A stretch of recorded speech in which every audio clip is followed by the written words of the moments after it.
atas kehadirannya, antusiasmenya pada hari keempat webinar series penentuan leading sektor di tingkat regional dan nasional, di mana pada sore hari ini kita akan melanjutkan kembali materi mengenai analisis input-output yang akan disampaikan oleh Ibu Sahara. Selanjutnya, langsung saja mungkin saya persilahkan kepada Bu Sahara untuk melanjutkan materi, mengingat kemarin sampai sore pesertanya masih pada antusias. Tadi di chat juga sudah pada mengatakan sudah tidak sabar ingin segera mendengar analisis input-output lanjutannya. Mangga Bu Sahara, saya persilakan. Baik, terima kasih Mbak Retno. Assalamualaikum warahmatullahi wabarakatuh. Selamat sore Bapak Ibu sekalian. Warahmatullahi wabarakatuh. Mohon maaf saya telat ya 15 menit ya tadi karena ada yang tugas sedikit ya. Jadi tadi saya minta waktu 15 menit aja saya bilang. Habis itu saya ditunggu oleh di Zoom oleh 500 orang lebih saya bilang. Jadi nggak boleh lebih dari 15 menit. Ya sudah akhirnya tadi setelah 15 menit saya bisa masuk ke sini ya. Jadi mohon maaf tadi agak telat. Kita lanjutkan, saya akan share screen. Share screen. Oh ini I.O. Kita lanjutkan yang kemarin ya Bapak Ibu. Kalau kemarin kan kita baru baca ya. Baru membaca I.O.-nya ya. Sekarang kita lanjut ke analisisnya.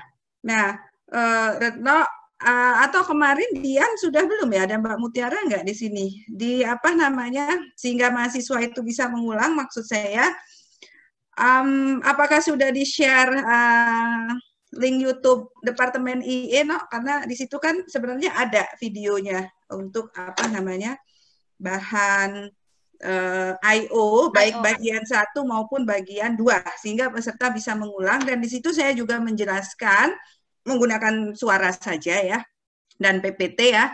Nah, di situ nanti Bapak Ibu bisa mengulang ya, untuk mempelajari lagi model I.O. ini ya. Silahkan di-share saja, Retno ya. Ya. Baik, kemarin kita sampai ke sini ya, sampai ke matriks koefisien teknis ya. Dan kemarin kita sudah menurunkan ini ya, bahwa ini adalah eksogen kalau ini dari sisi supply ya, supply side, atau kita baca secara baris kan ya. Jadi output suatu sektor yang dijadikan sebagai input di sektor lainnya. Nah, ini kan kemarin itu ini adalah apa? Eksogen ya. Ini adalah eksogen, ini kemarin itu adalah apa? Endogen ya. Itu untuk apa? Impact analisis kemarin. Lalu matriks A-nya ini kemarin kita kan sudah tahu diperoleh dari komponen dari matriks apa? Identitas.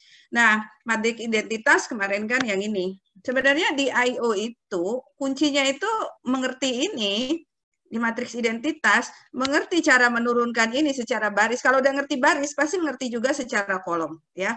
Kemudian bisa menurunkan rumus ini ya, proses ini mengerti dan mendapatkan yang tadi rumus ini mengerti, ya sudah, sebenarnya Bapak Ibu itu sudah khatam I.O.-nya, itu sudah hebat banget ya, dan bisa membaca tentu saja. Kalau nggak bisa membaca tabel I.O. seperti yang kita baca satu persatu kemarin, nah itu mungkin agak susah, harus diulang lagi bagaimana cara membaca tabel I.O. Nah, kalau tadi sudah tahu proses-proses penurunan rumus tadi yang saya kira sangat sederhana, baru kita lihat ada analisis apa di tabel input-output ini ya. Pertama, itu kita sebut dengan analisis keterkaitan atau linkage analysis. Linkage analysis itu kan adalah seperti yang saya katakan minggu kemarin, menggambarkan konsep keterkaitan antar sektor. Jadi ini analisis keterkaitan, bagaimana keterkaitan suatu sektor terhadap sektor-sektor lainnya. Nanti kita bahas, di samping analisis keterkaitan, nanti ada dampak penyebaran, ya. Ada yang disebut dengan dampak penyebaran, lalu terakhir nanti ada analisis pengganda. Jadi 3 analisis utama di tabel input-output, yaitu analisis keterkaitan, yang kedua dampak penyebaran, yang ketiga tadi multiplier. Nah, dari hari ini saya akan fokus membahas 3 analisis tersebut. Kita mulai dulu analisis keterkaitan. Nah, analisis keterkaitan itu ya, ini didapat dari komponen matriks A. Matriks A itu matriks koefisien teknis kemarin. Ada kan dibacanya kemarin ada baris ya, ada baris, ada apa? Kolom kan kalau kita lihat kemarin. Nah, sehingga analisis keterkaitan itu dibagi 2, yaitu analisis keterkaitan ke belakang, analisis keterkaitan ke depan. Dan lalu kita lihat lagi dari masing-masing ini dibaca lagi, ada yang langsung tidak langsung ya. Ada yang langsung dan ada yang langsung tidak langsung. Nah, yang langsung ini kita peroleh nilainya dari matriks A. Yang tidak langsung ini yang kita peroleh nilainya dari matriks I min A pangkat min 1. Atau nanti ini kalau sudah kita balik matriksnya, ini kita sebut nanti komponennya saya lambangkan dengan alfa IJ. Dan itu nanti semua angka, nanti kita bahas latihan.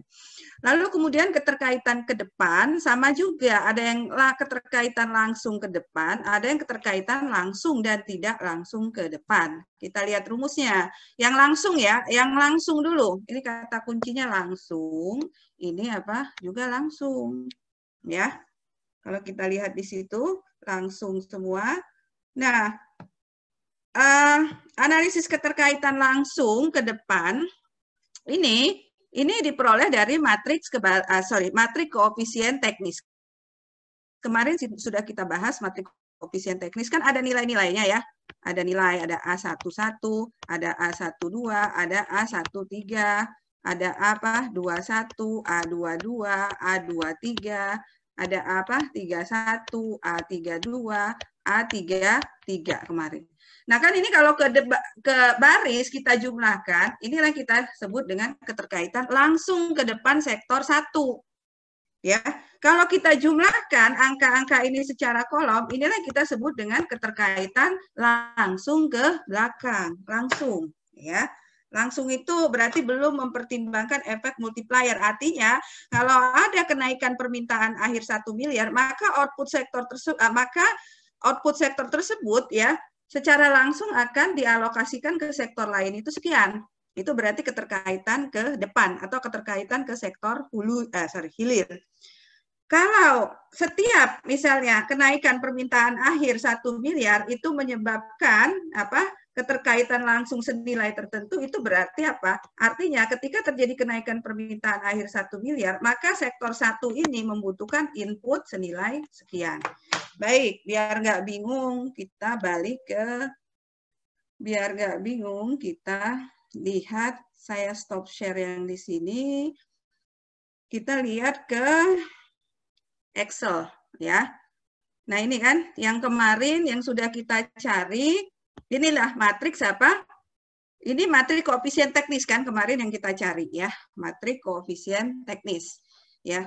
Nah, coba sekarang kita lihat, kemarin kan sebenarnya kita sudah, ini kemarin itu menerjemahkannya secara gampang. Nah, kalau kita bawa ke analisis keterkaitan, ya, nah ini kan yang keterkaitan ke depannya itu untuk sektor pertanian 0,2504. Artinya apa? Ketika terjadi kenaikan permintaan akhir sebesar, pesan Pak Farulian, ampun deh.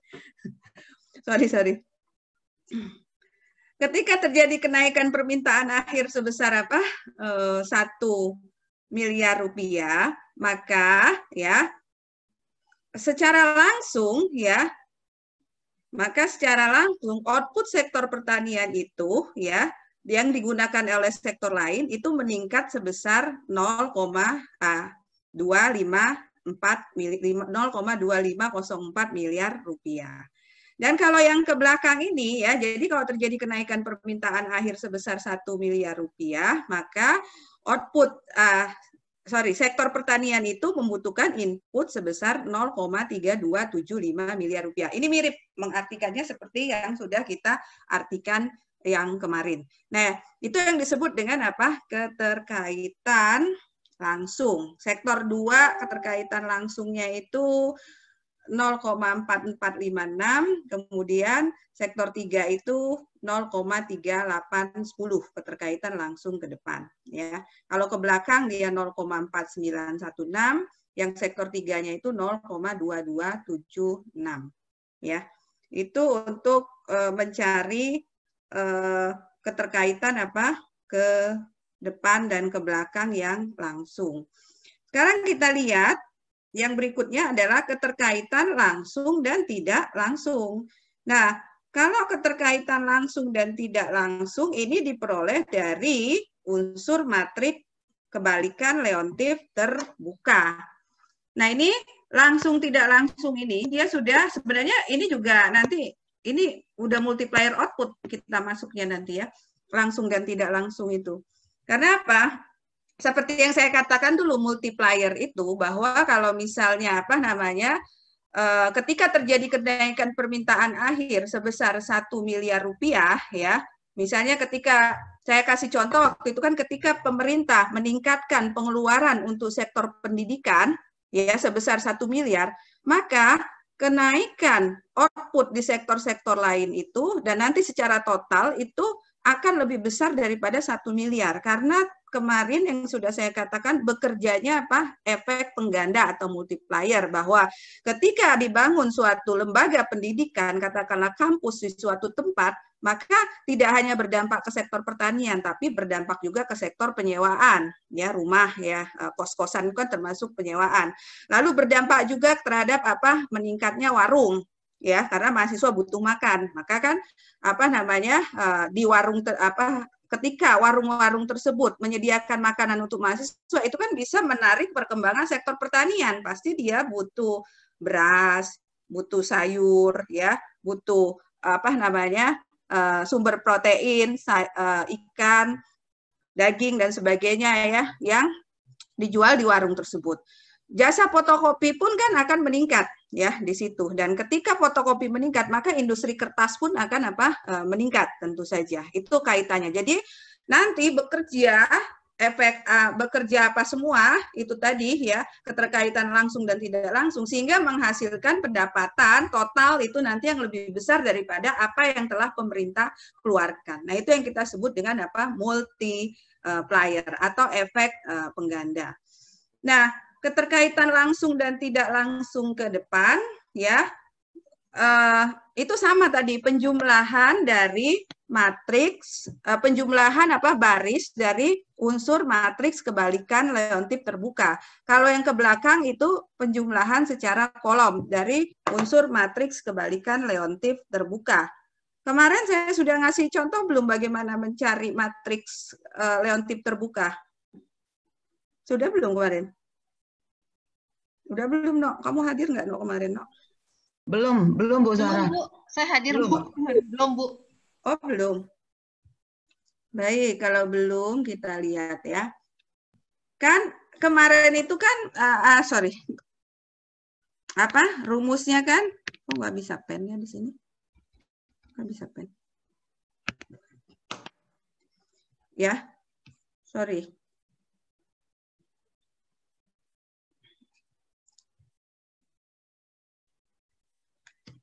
Baik, kita lihat di sini.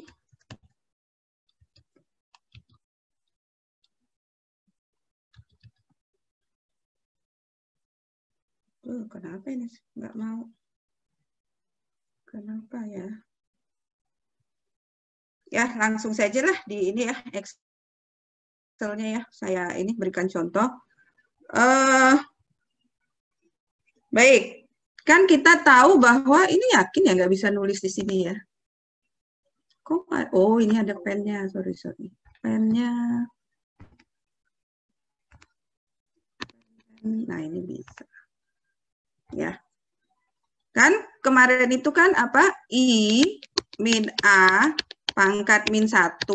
Ini kan yang kita sebut dengan alfa I J. Berarti kan untuk membentuk matriks alfa I J kita kan butuh matriks identitas. Kita juga butuh matriks koefisien teknis. Matriks koefisien teknis sudah dihitung. Lalu matriks itu kita balik. Nah, kalau orang matematik kan tahu ini ya, membalik matriks itu kan per determinan dikalikan dengan matriks adjoin. Kalau matriksnya 2 kali 2 gampang, tapi kalau matriksnya sudah 3 kali 3 itu biasanya mahasiswa saya aja kalau diajak ujian nyari matriks kebalikan 3 kali 3 itu biasanya suka ini ya, agak ngambek dikit ya.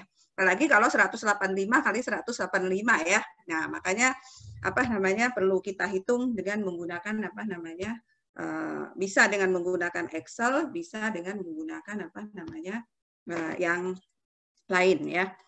Baik, kita lihat di sini ya. Kita lihat. Nah, ini adalah berarti kita harus mencari dulu matriks identitas. Ini kan udah terisi. Jangan manual ya Bapak Ibu, jangan diisi 1, 0 dan seterusnya ya. Capek Bapak Ibu kalau diisi ini ya. 0 misalnya ya, jangan ya. Tapi dibuat rumus. Ini kenapa nggak bisa ya? Pandonya mana ini? Bentar ya Bapak Ibu, ini kenapa nggak bisa?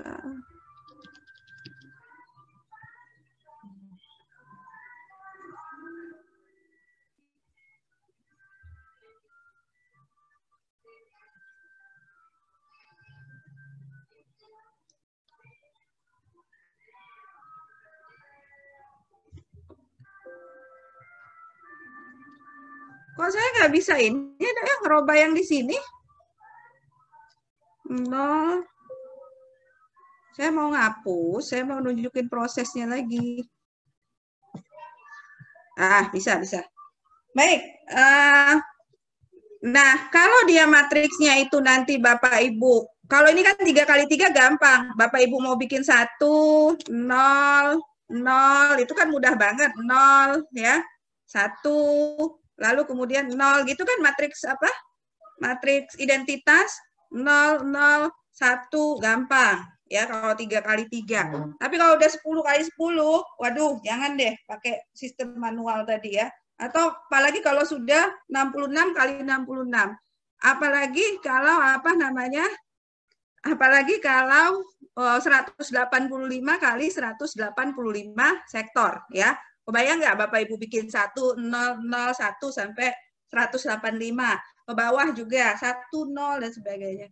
Nah, Anda di Excel sebenarnya ada ininya, bisa pakai if, tapi kalau saya sukanya pakai yang M-Unity ya. M-Unity itu sama dengan ini ada M-Unity namanya ya, matriks yang 1, 0. Ini kita buat ketik M sama dengan M unit, nanti bisa sampai 185 kali 185 atau 66 kali 66 atau mau berapapun bisa lah Bapak Ibu bikinnya nanti ya. Jadi saya ketik M unit, lalu ketikan ketikan dimensi matriksnya. Saya dimensi matriksnya berapa? 3 kali 3 kan? Boleh lah, di mute dikit ya, biar ini ya, biar nggak sepi banget ya. Tapi jangan ribut kalau di mute, di unmute. M unit saya isikan matriksnya 3 kali 3, maka di situ langsung dia ini ya 1 matriksnya identitas. Lalu mengisi yang lain bagaimana? Nah, mengisi yang lain kita blok yang dimensi 3 kali 3 tadi. Lalu kita klik F2 ya. Kita klik F2, lalu saya Ctrl Shift Enter. Nah, langsung ya. Ya, nah keluar kan 1, 0, 1, 0 dan seterusnya ya. Langsung jadi dia dengan menggunakan rumus yang tadi. Jadi tidak terlalu manual. Jadi kalau Bapak Ibu membayangkan di Excel manual banget, enggak. Excel itu sekarang udah bagus banget ya. Jadi tidak terlalu manual ya. Kemudian setelah itu, setelah kita punya matriks identitasnya dan kita punya matriks A-nya, maka I-A. Saya akan membuat sel matriks I-A. Matriks I-A-nya sama dengan apa? Ya ini biasa saja, operasi biasa, dikurangi yang ini ya, I-A. Lalu saya copy ya. Nah, kita dapat matriks 3 kali 3. Nah, baru I-A, matriks I-A kita balik ya. Kita balik ya, kita inverse. Di Excel juga gampang inverse-nya. Kalau dulu kenapa Grim itu ada? Karena dulu Excel itu saya ingat untuk mengimpos matriks yang ukurannya besar itu nggak kuat Excel itu ya. Kalau sekarang mau berapapun matriksnya kayaknya dia kuat-kuat aja. Saya sering nyoba yang 185 kali 185 itu di Excel, aman-aman saja ya. Jadi seperti itu kira-kira. Nah ini kalau membuat matriksnya M inverse, kita inverse, klik M inverse, lalu di blok. Yang akan kita inverse kan gini kan, M inverse ya. Lalu kemudian enter. Nah, muncul seperti ini, lalu di blok lagi seperti tadi dimensi matriksnya, ketik F2, lalu kemudian lah kok begini ya. Ya. Klik apa namanya? F2. Ini kenapa kok malah muncul komen? Kalau saya hapus saja.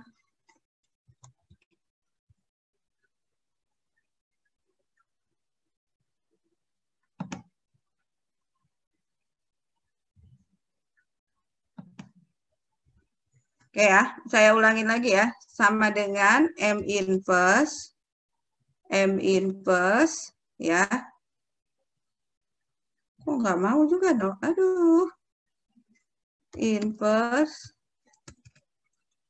M inverse. Ini kan yang mau kita inverse tadi itu. Ya. Lalu kemudian Fn F2 kalau di tempat saya. Lalu kemudian Ctrl Shift Enter. Nah, ini adalah matriks apa namanya? Kebalikan Leontief terbuka. Nah, kalau ini Bapak Ibu jumlahkan ke sama dengan Anda jumlahkan ke bawah, ya. Ini Anda dapatkan keterkaitan langsung dan tidak langsung ke belakang sektor 1 atau sektor apa? Pertanian, ya.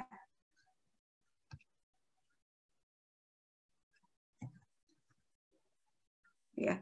Nah, ini kalau kita jumlahkan juga yang ini, kita copy, saya dapat keterkaitan langsung dan tidak langsung ke belakang di sektor apa namanya?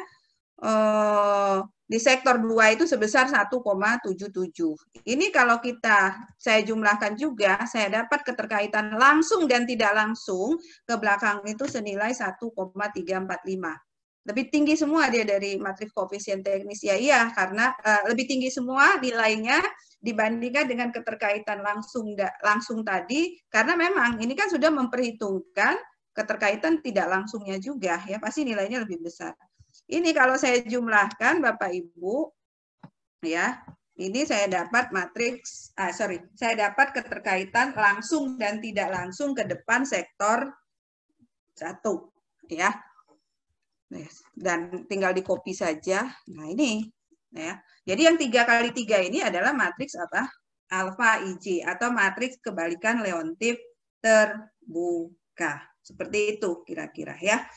Jadi mengartikannya kalau terjadi kenaikan, ya, kalau terjadi kenaikan output, kalau terjadi kenaikan apa di endogenusnya, misalnya di permintaan akhir sebesar 1 miliar rupiah, maka sektor pertanian ini ya secara langsung dan tidak langsung ya akan mendorong perkembangan industri hilirnya sebesar 1,39 miliar rupiah ya. Kalau yang ke belakang jika terjadi apa namanya kenaikan permintaan akhir sebesar 1 miliar rupiah, maka sektor 1 secara langsung dan tidak langsung akan meningkatkan industri hulunya atau menarik perkembangan industri hulunya senilai 1,509. Saya stop dulu, No. Ada yang nanya nggak? Belum ada, Bu. Tapi saya coba persilahkan kepada Bapak dan Ibu. Apabila ada yang ingin bertanya, bisa menggunakan fitur raise hand.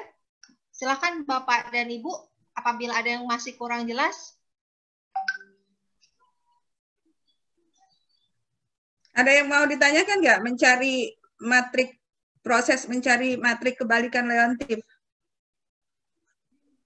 Di unmute atau no? Nanti berisik semua enggak, Bu? Ya, siapa tahu ada yang ini. Kalau udah ngerti sih saya lanjut. Coba aja ditanya, ngerti nggak? Oh, ada yang silakan Bapak Amrilah. Yang tadi yang saya kelewat ini rumus Excel yang matrik I-A itu. Kalau matrik impulsnya sudah, balikannya sudah. Ada lagi yang bertanya? Biar sekalian saya jawab. Pak Yohanes Boni mau bertanya, Pak? Atau Pak Bambang Irawan? Ya, Bu. Silakan, Pak. Ada yang mau ditanyakan, Pak? Ya, Bu. Tadi Ya. untuk maaf Bu, ini saya laptopnya agak kacau, agak heng-heng dikit. Jadi gambar saya kalau keluar kadang-kadang suaranya jadi kacau. Bu, untuk interpretasi yang apa namanya, yang baris tadi Bu. Jadi yang untuk ini mohon diulangi. Kalau matriks yang tadi, mana dulu Pak? Kan ada dua matriks. Yang ini kan keterkaitan langsung. Yang keterkaitan langsung dan tidak langsung. Tadi kalau ke kolom tadi kan ketika ada perubahan permintaan akhir 1 miliar, maka akan menyebabkan perubahan input di hulu gitu ya Bu. Nah gini Pak, pertanian, saya langsung jawab ya. 1,15 miliar. Yang saya bilang tadi itu begini Bapak, kalau terjadi kenaikan permintaan akhir sebesar 1 miliar rupiah, saya eksogennya saya pakai permintaan akhir ya, karena kita kemarin yang saya turunkan itu adalah supply side, eksogennya itu adalah F. Tapi Bapak Ibu nanti bisa pakai V yang ke kolom ya. Nah, biar gampang kita buat seperti itu. Jadi yang ini 1,5092 ini artinya apa? Ketika output itu ketika final demand itu naik 1 miliar rupiah, maka sektor pertanian ini akan menarik perkembangan industri hulunya sebesar 1,5 miliar rupiah, begitu Pak. Ya, ya kan karena dia kan ke hulu itu kan berarti inputnya, ya. Begitu ya. Totalnya ya Bu itu 1,5 miliar itu totalnya berarti ya Bu? Ya, ya. Totalnya. Yang untuk sektor pertanian saja Pak? Maaf, hanya pertanian saja. Iya kan kita menjumlahkan kolom yang sektor pertanian ini. Oke. Ya. Kalau yang ini ada yang mau mengartikan 1,7?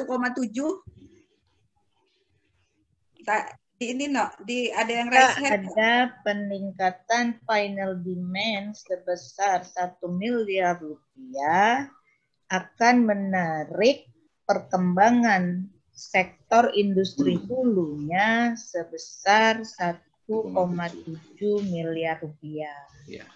Itu siapa Enggak kamu tanya. Ibu Yarti Bu. Oh Ibu Indah, Ibu Indah mah langganan ya, makanya tidak ini. Pantesan suaranya ini ya. Jadi Ibu, seperti itu ya. Di chat ada yang bertanya, tapi terkait masalah matriks reontif Bu, mau saya bacakan Bu? Biar takutnya nanti keburu lupa Bu.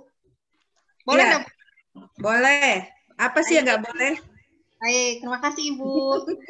Yang pertama Bu, dari Ritza Septiarining, bagaimana menggunakan tabel I.O. untuk kebijakan pemerintah, karena kebanyakan orang tidak paham tentang tabel I.O.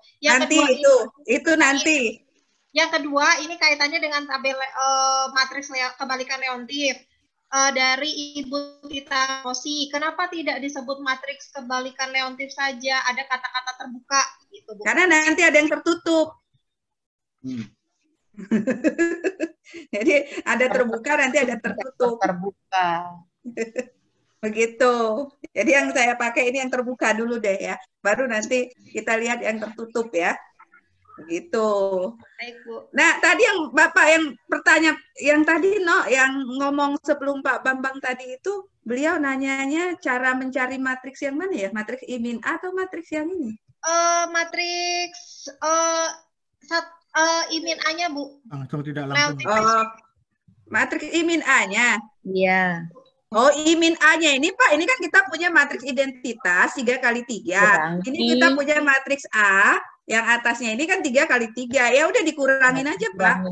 Ini dikurangi yang sel yang ini. Yang ini dikurangi yang ini. Ya, begitu. Elemen matriks identitas dalam elemen matriks A. Gitu. Saya menawarkan pertanyaan khusus yang ini dulu. Yang lain-lain nanti. Maksud saya kalau udah ngerti yang ini gampang. Bu Sarah, Pak Bambang, Bu, boleh saya menginterpretasikan yang ini supaya saya tidak lupa tadi yang baris, Bu, yang dampak langsung di sektor hilirnya, Bu. Di sektor hilirnya, Bu. Ini. Ya, jadi kalau ada kenaikan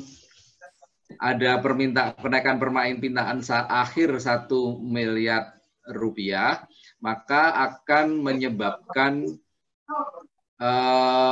dampak ke hilirnya sektor pertanian itu sendiri sebesar 1,39 miliar. Begitu ya, Pak. Cuman harus ada kata langsung dan tidak langsung, Pak. Oke, baik. Ya, langsung dan tidak langsung. Iya. Kata kuncinya langsung dan tidak langsung. Ya. Ibu, tadi ada kasih, Bu. orang yang raise hand, Bu. Siapa? Made, Bu.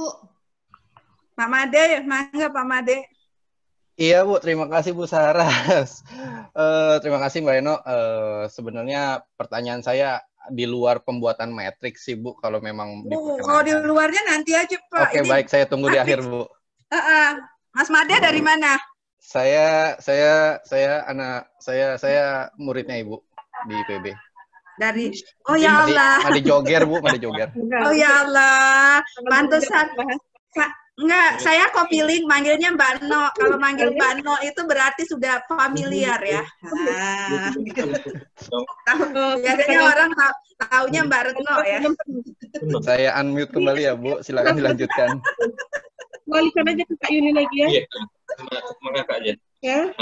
Baik Bu, mau dilanjutkan lagi Bu? Iya dong, lanjut ya. Nanti ya Joger ya. Habis kenalinnya Made. Langsung aja Joger, langsung Ibu tahu.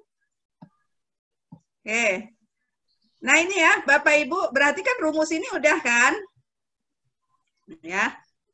Udah kan? Aman kan? Ini analisis keterkaitan sudah kita cari dan sudah kita interpretasikan. Nah, analisis keterkaitan sudah. Nah, sekarang kok ada lagi dampak penyebaran, Bu? Pokoknya kalau alfa IJ ini adalah unsur matrik kebalikan Leontief terbuka ya, Bapak Ibu. Kok ada dampak penyebaran? Jadi, Bapak Ibu sekalian, ya, kalau dampak penyebaran tadi kan kita mengatakan terjadi kenaikan permintaan akhir, maka akan meningkatkan output akan menyebabkan sektor 1 itu misalnya akan mendorong perkembangan industri hilirnya sekian, atau kalau ke belakang tadi menarik perkembangan industri hulunya sekian, ya, seperti itu. Nah, beberapa ahli itu nggak setuju kalau langsung seperti itu. Mereka inginnya dinormalkan dulu, karena alasannya apa?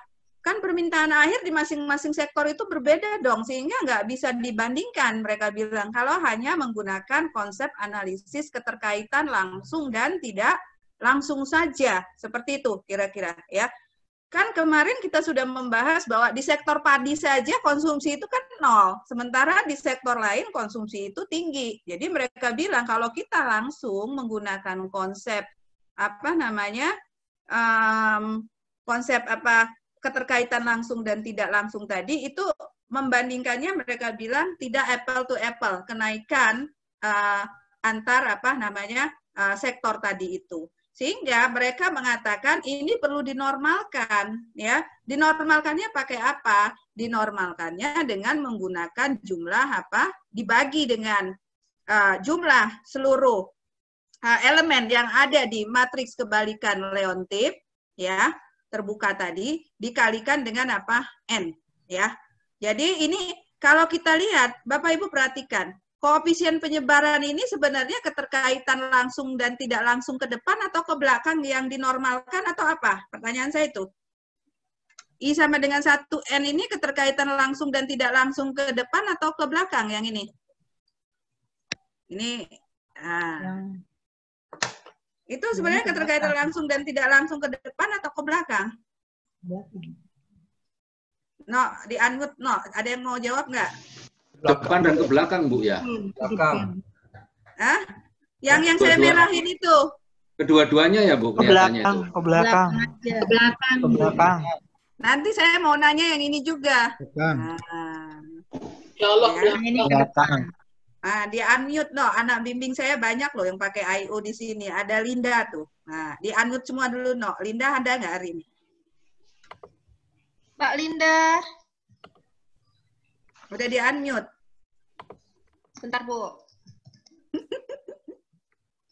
Ibu main tunjuk aja. Linda. Linda siapa, Bu? Nama lengkapnya mohon maaf, Bu. Pokoknya Linda aja, anak Medan. Ada Linda Astuti, Linda Eka Dewi, Linda Wati Tanjung. Linda Astuti kayaknya. Linda Astuti, baik. Nggak masuk ya kali si Linda hari ini. Baik, kalau nggak apa-apa ya. Biasanya ada CS-nya. Doni masuk, Don. Doni, kamu masuk, Don. Di unmute coba, no. Nggak ada, Bu, yang namanya Doni, Bu. Oh, nggak ada. Ya, pakai nama lain dia kali. Baik, kita lanjutkan. Ini tadi ke depan atau ke belakang? Yang lain udah jawab sih tadi sebenarnya. Yang berubah kan punya ya. Berarti apa? Ke depan atau ke belakang? Ada yang mau menjawab, Bu? Ke belakang. Nah, udah, benar. Yang I ke belakang, yang J ke depan. Ini koefisien penyebaran ini saya ulangi adalah keterkaitan langsung tidak langsung ke belakang yang dibobot atau yang dinormalkan dengan apa? Jumlah sektor dibagi dengan total elemen penjumlahan seluruh elemen matriks kebalikan Leontief tadi ya. Kalau yang ini kan Bapak Ibu tahu yang berubah kan J-nya kan yang saya lingkar ini ya. Yang berubah J-nya kan kolomnya. Berarti ini apa? Keterkaitan langsung dan tidak langsung ke depan. Ke depan. Yang dinormalkan dengan apa? Jumlah dikalikan dengan jumlah sektor lalu dibagi dengan total apa namanya? Unsur total elemen yang ada di dalam matriks kebalikan Leontief terbatas ya. Nah, ini dia bilang kalau PD ini kok daya menarik ya. Koefisien penyebaran ya. Kalau ini lebih besar dari 1, maka dikatakan bahwa sektor tersebut memiliki kemampuan yang kuat untuk menarik perkembangan industri hulunya. Saya ulangi. Kalau koefisien penyebaran lebih besar dari 1, maka sektor tersebut memiliki kemampuan yang kuat untuk menarik industri hulunya. Kalau dia lebih kecil dari 1 gimana? Ya, enggak. Nah, biasanya kita cari yang, kalau mau dari berdasarkan dampak penyebaran, kita cari sektor yang koefisien penyebarannya paling tinggi. Nyari yang leading sektor berdasarkan koefisien penyebaran. Ya. Lalu kemudian kepekaan penyebaran, sebentar, kepekaan penyebaran,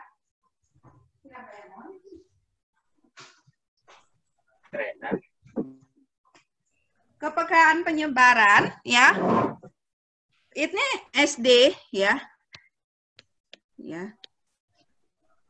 kalau lebih besar daripada 1, ya. Nah, ini kita katakan bahwa sektor tersebut memiliki kemampuan yang kuat untuk mendorong perkembangan industri hilirnya. Ya, kalau dia lebih kecil dari 1, ya dia nggak kuat mendorong perkembangan industri hilirnya. Begitu, Bapak Ibu. Mau diberi contoh nggak? Tawarkan no. Kalau nggak saya maju. Kalau mau diberikan contoh, saya kasih contoh yang Excel tadi. Mau, Bu. Contoh, Bu, contoh. Oh, mau. Baik. Ingat, tapi ingetin rumusnya ya. Ingetin rumusnya. Ingat rumusnya, Bu. Udah dipoto. Oh, udah ingat. Baik, saya share screen ya. Sama interpretasinya ya, Bu. Oh, sama interpretasi. Baiklah, Bapak. Apa sih yang enggak buat grup ini? Iya, Bu. Baik. Nah, kan ini, kan rumusnya tadi udah tahu ya. Nah, rumusnya tadi kan ada apa namanya? Ada apa ya tadi? Itu kan kita jumlahkan dulu ya. Ini kan sum, yang bawahnya itu kan penjumlahan total dari elemen matriks kebalikan Leontief terbuka kan. Ini kan kita jumlahkan. Dapat ini Bapak Ibu. Dapat 4,6299. Ya, begitu. Nah, koefisien penyebarannya, Yang ini satu lagi tadi kepekaan. Kelihatan nggak? Kelihatan, no? Besar sedikit, Bu. Kelihatan sedikit, Bu. Saya pindahin ke bawah aja ya, biar nggak melebar. Baik. Kelihatan nggak? Kelihatan. Atau bisa juga saya klik, saya besarin ininya juga. Fontnya, ya betul, Bu. Font, ya. Baik. Nah, koefisien penyebaran ini kan ada sektor 1, 2, 3. 1 kan pertanian, 2 industri, 3 jasa. Koefisien penyebaran tadi kan keterkaitan langsung dan tidak langsung ke belakang kan? Dinormalkan dengan yang tadi dikalikan dengan jumlah sektor dibagi dengan yang total elemen dari matrik kebalikan Leontief terbuka. Koreksi saya kalau saya salah. Ini kan apa? N-nya sama dengan berapa? N-nya 9. 3, Bu. 3 sektor. N itu sektor. Ya. Ya, N itu jumlah sektor. Kan jumlah sektor 3. 3 dikali berapa? 4,6. Kali 1. Ini ya. Iya kan? Yang 1,6. Ya. 1, Bu. Iya kan? B44 kan? Yang ini kan? Iya, Iya, betul, Bu. Yang ini kan? Yang ini 4,6. dibagi dengan dibagi dengan E44. Yang ini saya dolar, saya tahan, saya kasih dolar aja ya. Ya. Gitu kan? Nah, berarti koefisien penyebaran sektor 1 0,97. Artinya apa? Kan dia lebih kecil dari 1. Berarti sektor 1 itu kurang, ya, tidak begitu kuat dalam menarik perkembangan industri hulunya. Industri hulu. Iya. Saya lanjut. Kalau yang ini ada yang mau nggak? Nyoba, No, tawarkan, No. Bapak dan Ibu, mangga siapa yang mau raise hand? Mencoba berlatih. Hadir, Bu. Silakan Bu Indah, sangat antusias sekali dari kemarin ya, Bu ya. Silakan, Bu. Ya, yang 2 berarti yang 3 dikali dengan B. 3 kali. Kali B berapa, Bu? Kali apa? Enggak B dong, enggak B dong. Oh, C. B berapa? 44. Sebutin angkanya aja, Bu. Sebutin angkanya saya ini. C 44. 177.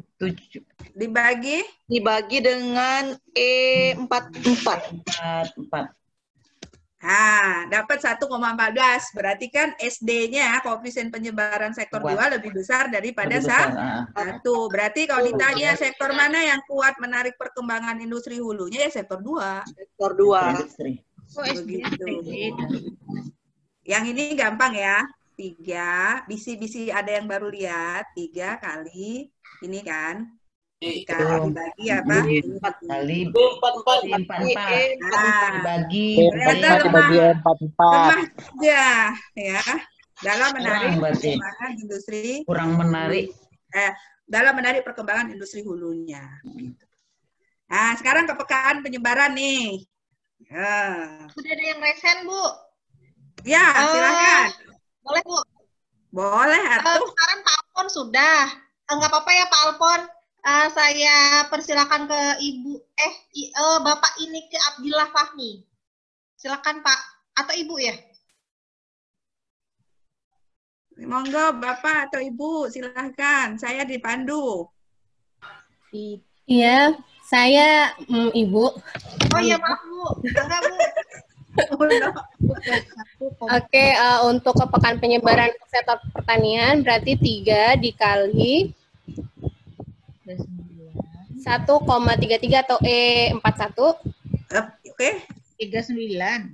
1,39. Ya, 39 ini. 1,39 ini, Bu. Dibagi E44. Ya. Ini apa? Lebih kecil dari 1. Berarti sektor 1 ini tidak memiliki kemampuan untuk mendorong perkembangan industri sektor hilirnya. Ya, jadi sektor 1 itu kurang memiliki kemampuan yang kuat dalam mendorong perkembangan industri hilirnya. Ya, begitu. Yang ini kan gampang. Satu lagi deh contohnya. Pak Alfon, Bu. Pak Alfon. Ya, baik Ibu. Sama dengan 3 dikali E42. Dikatain bapak-bapak. 3 dikali apa? E42, Bu. Kunci dikatain bapak-bapak. Bagi dengan E44. Nah, wih, sektor 2 ini keren banget nih. Koefisien boleh penyebarannya saya maknai enggak, Bu? Kenapa? Boleh saya maknai enggak, Bu? Oh, boleh. Artinya sektor 2 ini mempunyai keterkaitan ke belakang dan keterkaitan ke depan yang tinggi. Backward linkage dan forward linkage-nya tinggi itu. Oh, Bapak ngertiin semua ya, koefisien dan kepekaannya. Oh, boleh ya. Kirain tadi mau ngertiin yang kepekaannya aja ya. Boleh. Kalau kepekaan penyebaran saja yang diartikan, berarti sektor industri itu memiliki kemampuan yang kuat untuk mendorong perkembangan industri hilirnya ya. Yang ini, sebenarnya bisa di copy sih Bapak Ibu, Anda tahan saja pakai dolar-dolar ini nanti.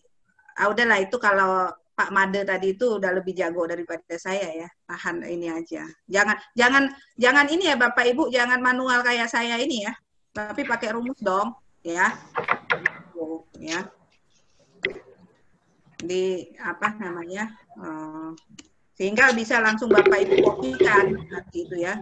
Nah, rumus yang kayak ini tadi nih. Nah, yang ini kan ada yang saya tahan. E44-nya kan selalu tetap, maka saya kasih dolar di situ. B-nya kan B yang mana ya? Yang berubah itu kan apa? Ini kan kolomnya kan berarti yang berubah itu B, C, D ya. Maka tapi tetap di 44, maka yang diberi dolar itu ininya ya. Seperti itu kira-kira ya. Sehingga nanti bisa langsung di oh ini saya.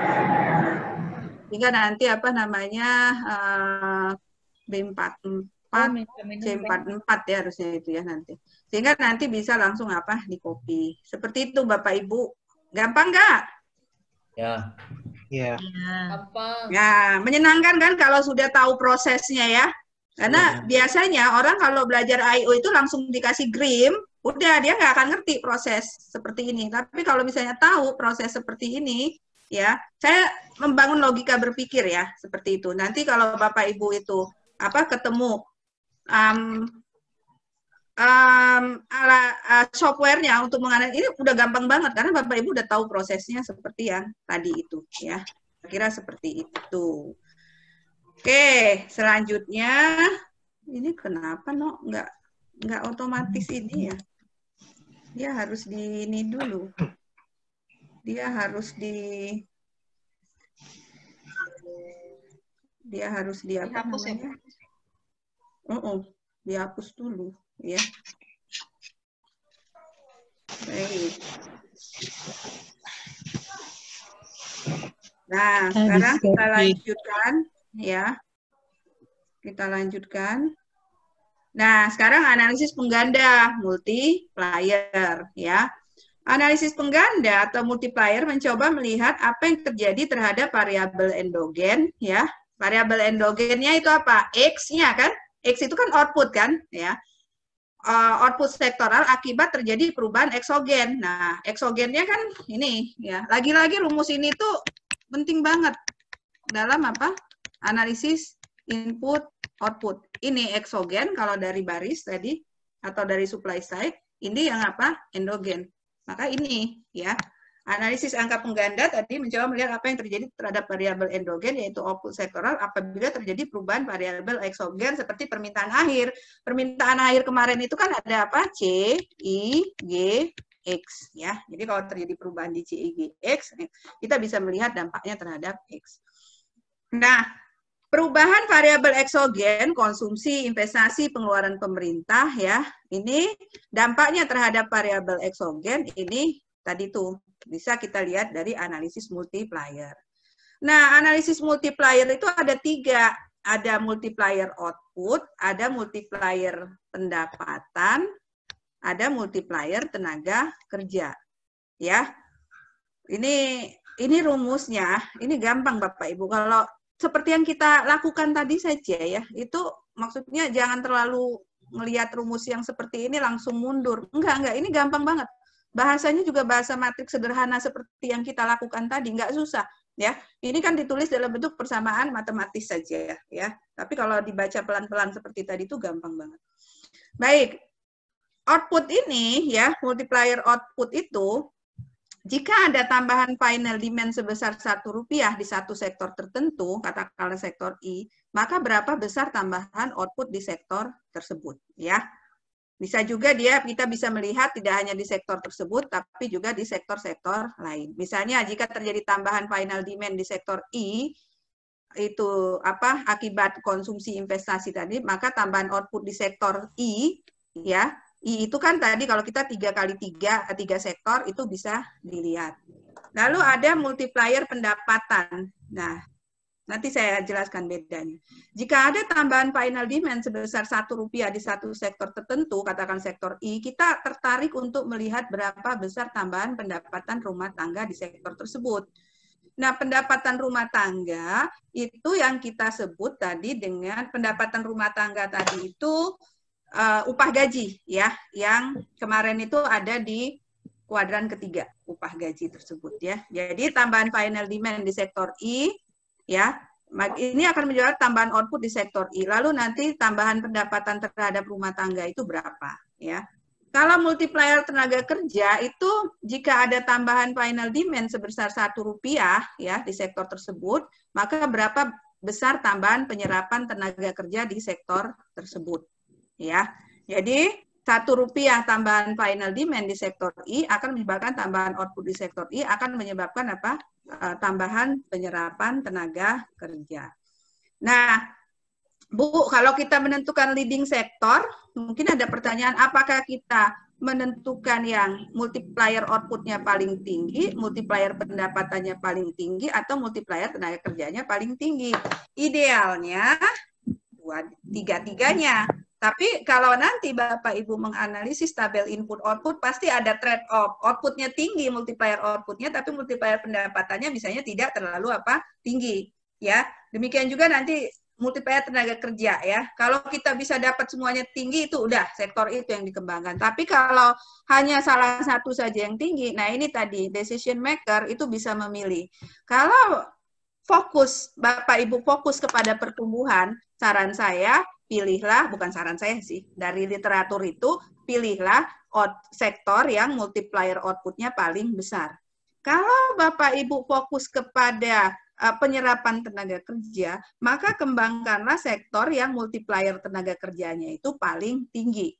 Kalau Bapak Ibu fokus ke distribusi pendapatan, maka kembangkanlah sektor yang pendapatannya itu, multiplier pendapatannya itu paling tinggi. Seperti itu. Ya untuk menentukan leading sektornya. Ya. Dan nggak ada yang salah ya di situ, tergantung kepada fokus ini ya. Kalau memang banyak pengangguran di daerah tersebut, mungkin pendekatan multiplier tenaga kerja itu menjadi lebih tepat ya untuk dilakukan ya. Kalau untuk distribusi pendapatan berarti multiplier pendapatan itu penting untuk dilakukan. Nah, multiplier ini ada efek awal. Efek awalnya kalau output 1, kalau efek pendapatan. Nah, makanya tadi ada yang bertanya kan, kenapa dikatakan yang matrik kebalikan Leontief tertutup ya. Matrik kebalikan Leontief terbuka ya. Karena saya bilang tadi kan ada yang tertutup. Nah, ini kalau yang bintang ini Bapak Ibu efek induksi konsumsi, ini kalau ini kan kita masih main alfa IJ itu pasti matrik kebalikan Leontief terbuka tadi. AIJ ini matrik matrik koefisien teknis ya. HJ ini ya koefisien pendapatan, EJ ini koefisien tenaga kerja, nanti bisa dilihat saja ya, bisa dicari itu. Kalau alfa IJ bintang ini Bapak Ibu, ini adalah matrik kebalikan Leontief tertutup. Ya. Loh kok Bu kok ada lagi terbuka, ada lagi tertutup? Ya iya. Kalau tertutup itu ya, kalau matrik kebalikan Leontief tertutup itu kita sudah memasukkan unsur rumah tangga ke dalam matrik tersebut. Ya. Jadi kalau matrik kebalikan Leontip terbuka, kita hanya mengacu kepada sektor saja. Berarti di sini matrik kebalikan Leontip terbuka kita adalah apa? 3 mengacu kepada sektor ini, yaitu 3 kali 3. Ya. Kalau matrik kebalikan Leontip tertutup, Bapak Ibu harus memasukkan efek induksi konsumsi rumah tangga. Artinya kita harus menambah baris dan harus menambah kolom yang merupakan elemen yang mencerminkan rumah tangga. Maka Bapak Ibu sekalian, yang ditambahkan itu barisnya itu adalah komponen upah gaji. Berarti kan kita dapat 4 kali 3. Matris kan kalau di sini kan harus ini kan segi kan kalau di IO. Maka yang Bapak Ibu tambahkan lagi adalah apa? Konsumsi rumah tangga. Yang di sininya 0. Maka dapatlah kita matriks apa? 4 kali 4. Yang kalau Bapak Ibu kurangkan dengan matriks inverse-nya, ya, kalau Bapak Ibu kurangkan nanti dengan matriks, dicari matriks AIJ-nya seperti kemarin, dikurangkan dengan matriks identitasnya, dibalik, maka dapatlah matriks kebalikan Leontip tertutup. Itu bedanya terbuka dengan tertutup. Jadi kalau tertutup, sekali lagi sudah memasukkan efek induksi konsumsi rumah tangga. Seperti itu kira-kira. Lalu HJ tadi kan ada HJ ya di sini. Bu, HJ ini apa sih? Mungkin ada katakan, kok susah amat. HJ ini gampang Bapak Ibu. HJ ini pendapatan, ya. Ini HJ ini, ya, koefisien pendapatan itu, ini loh, mirip AIJ, ya, tapi dia dalam konteks upah gaji. 382 ini, kalau sektor 1, dibagi dengan ini, 1820. Yang ini 747 dibagi dengan 4040. Yang sektor 3 koefisien pendapatannya 960 dibagi 4024 ya. Itu adalah apa namanya? Koefisien pendapatan rumah tangga ya. Seperti itu. Jadi bedanya apa namanya antara tadi matrik kebalikan Leontip terbuka dengan matrik kebalikan Leontip tertutup. Kalau tenaga kerja, kalau tenaga kerja Bapak Ibu, kalau tenaga kerja kan kita kemarin saya sudah menambahkan di sini ya, karena ini hipotetik ya saya tambahin aja pura-puranya. Tapi kalau Bapak Ibu punya data yang sebenarnya, ini bisa dicari dengan menggunakan data Sakernas ya. Dengan menggunakan data Sakernas berapa berapa penyerapan tenaga kerja di masing-masing apa sektor. Nah, koefisien tenaga kerja itu berarti ya, ini 350 ini yang EJ dibagi 1820. Ya. Jadi nanti menginterpretasikannya untuk 1 miliar output yang dihasilkan sektor 1 ini menyerap tenaga kerja berapa orang ya. Coba aja bagi, no. 350 dibagi 1820 berapa, no? Ano?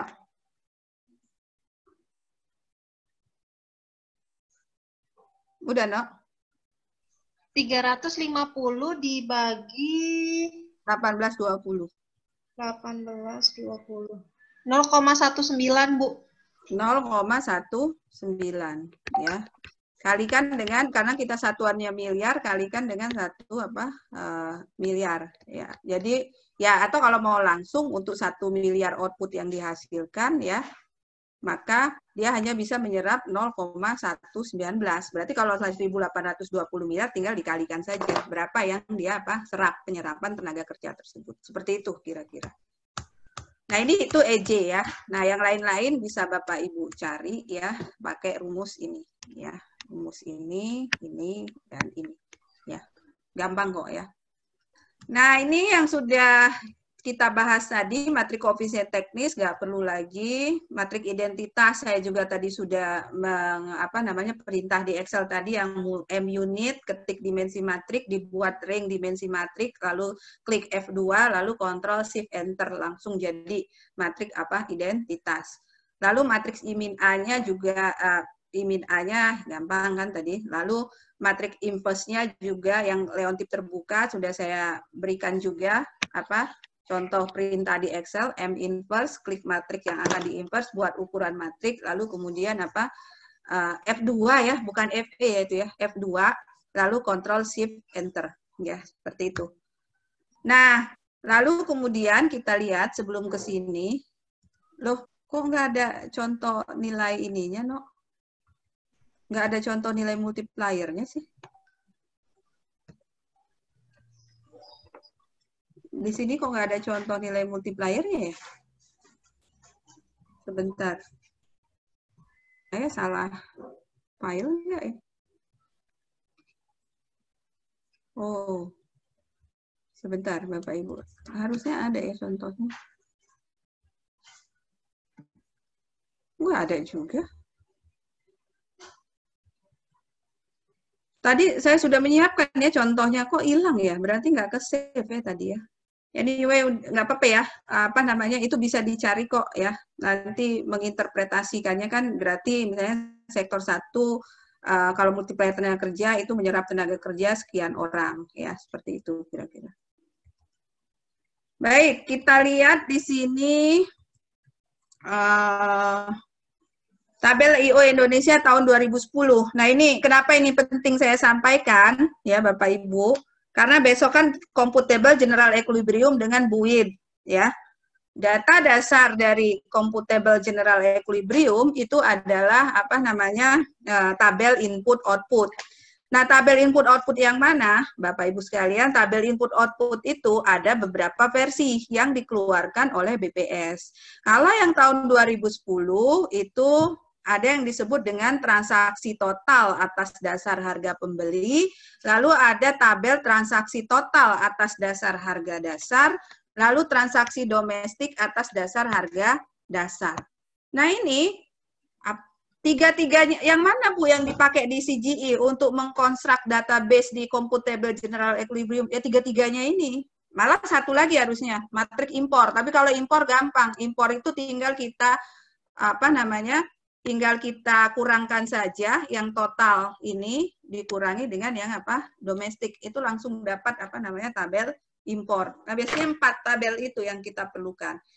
Nah, hubungannya bagaimana antara tabel ini? Tidak terpisah Bapak Ibu. Tabel ini ada hubungannya.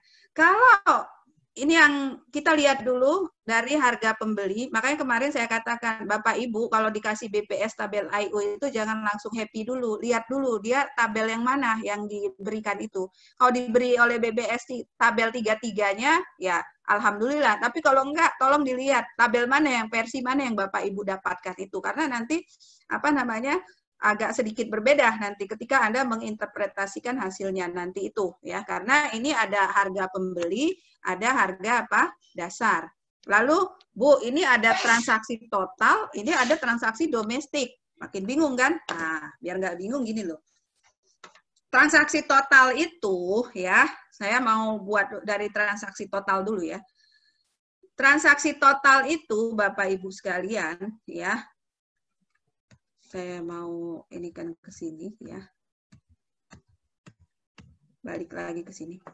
Bapak Ibu, kalau transaksi total itu berarti di sini di kuadran 1 ini termasuk impor ya.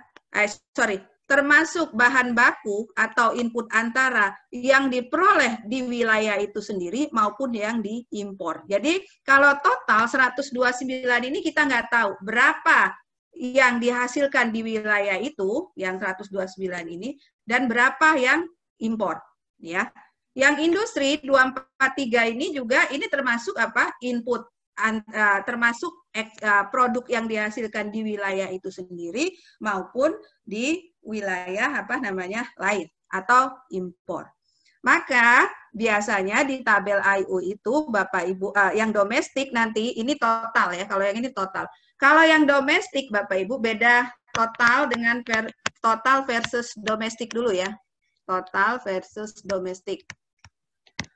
Kalau yang domestik itu, Bapak Ibu, di sini ya, di sini di kuadran 1 itu benar-benar output atau demand antara yang dihasilkan di wilayah itu. Loh Bu, impor ditaruh mana? Impor dia selipkan di sini. Nanti ada impor. Ya, nanti kita lihat. Ada impor di sini. Jadi ketahuan sektor 1 itu input antara itu impornya berapa. Nah, itu beda total versus domestik, ya. Lalu kemudian ya. Total domestik sudah. Ada lagi harga pembeli, ada lagi harga dasar. Harga pembeli itu berarti harga di tingkat pembeli, Bapak Ibu. Jadi tabel IO itu dinilai, kan tabel IO itu satuannya moneter, kan saya katakan kemarin. Satuan moneter berarti satuannya duit, ya. Nah, untuk menghitung menghitung nilai tersebut kan dia total yang dihasilkan di masing-masing sektor dikalikan harga. Nah, kalau tabel transaksi total atas dasar harga pembeli, harga yang dipakai sebagai pengalinya itu harga di tingkat konsumen. Ya, seperti itu.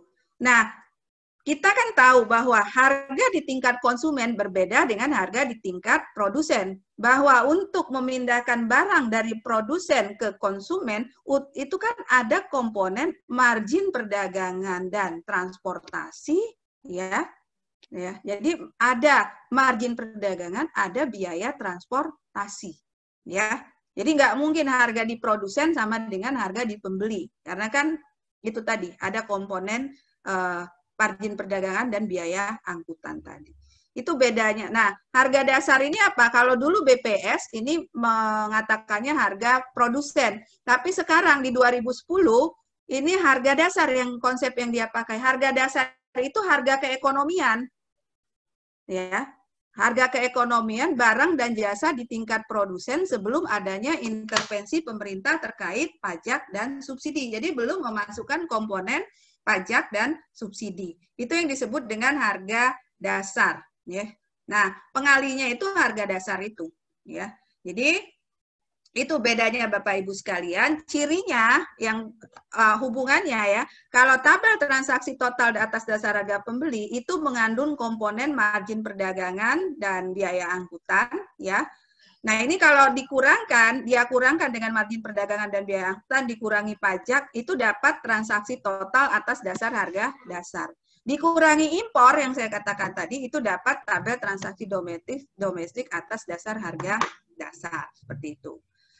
Mungkin masih bingung. Baik, saya berikan contoh. Ini contohnya tabel transaksi total atas dasar harga pembeli. Ini tabel IO tahun 2010. Tapi di agregasi menjadi apa? Enggak kelihatan kayaknya ya, No ya. Kecil ya, No ya. Ini nggak bisa saya besarin lagi, Bapak Ibu. Ya. Nggak bisa dibesarin lagi. Kelihatan nggak, No?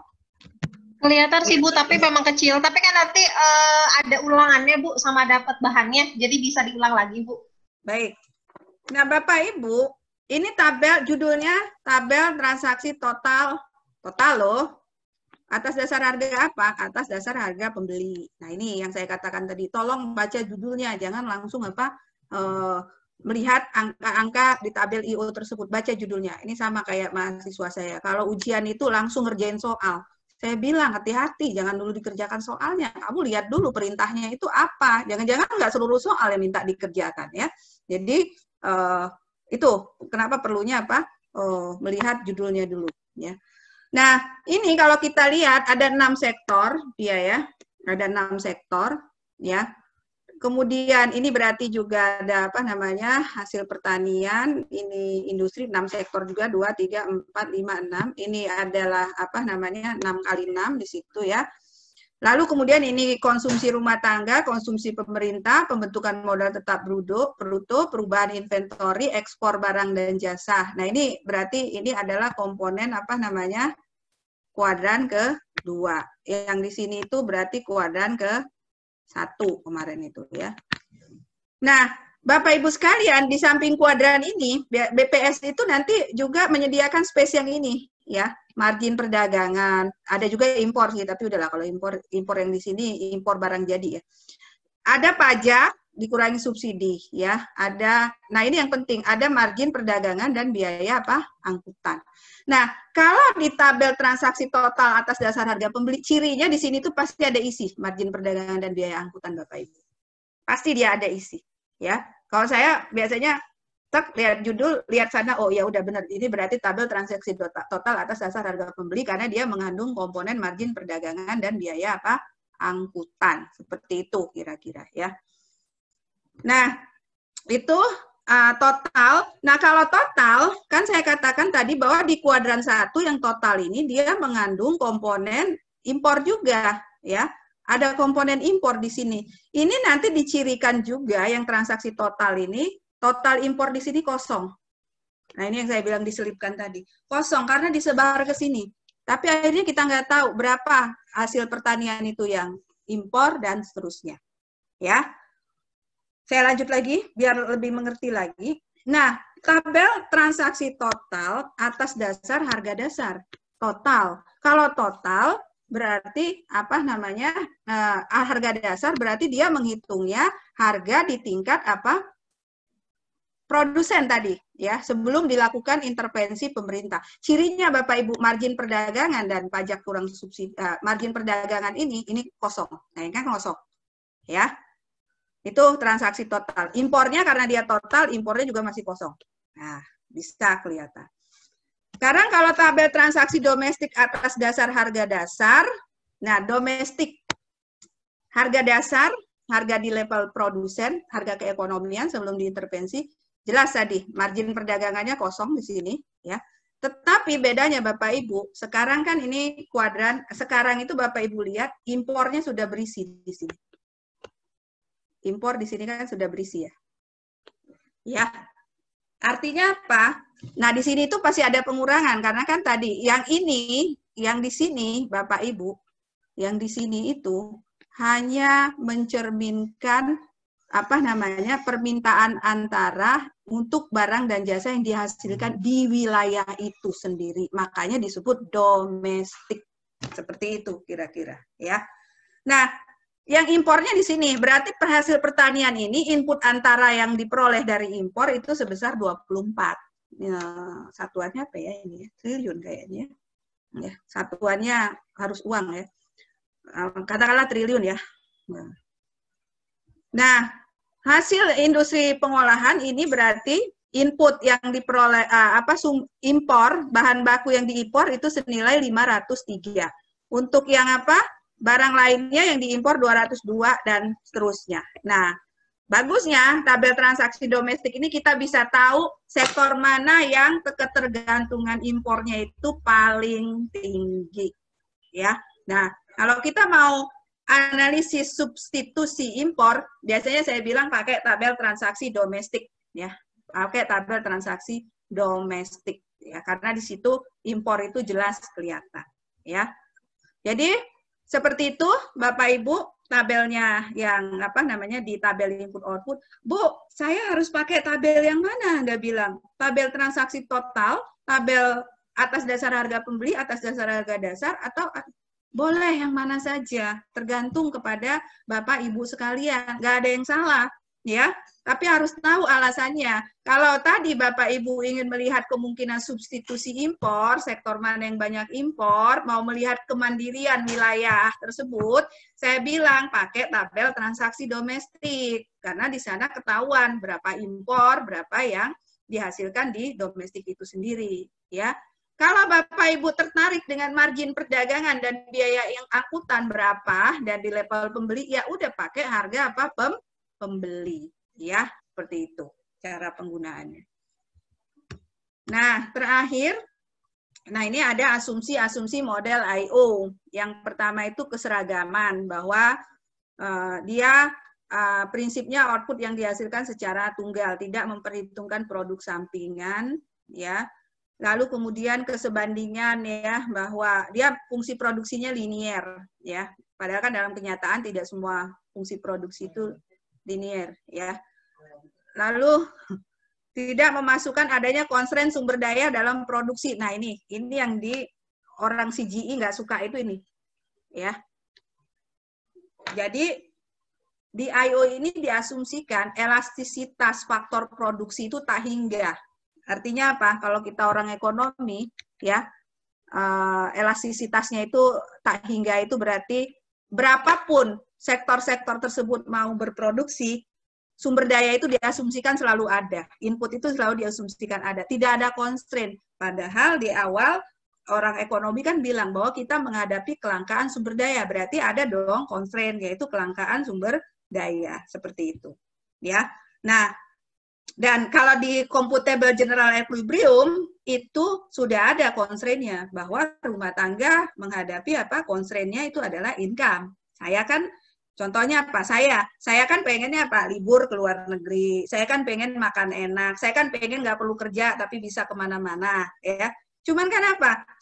Income saya, sumber daya saya bisa nggak mensupport nggak saya untuk melakukan hal-hal seperti itu? Enggak. Berarti saya menghadapi apa? Constraint, yaitu pendapatan saya. Berapa makanan yang saya konsumsi, berapa pakaian yang saya konsumsi, dan berapa pengeluaran saya ya untuk konsumsi barang dan jasa tergantung kepada income. Nah, itu yang disebut dengan constraint.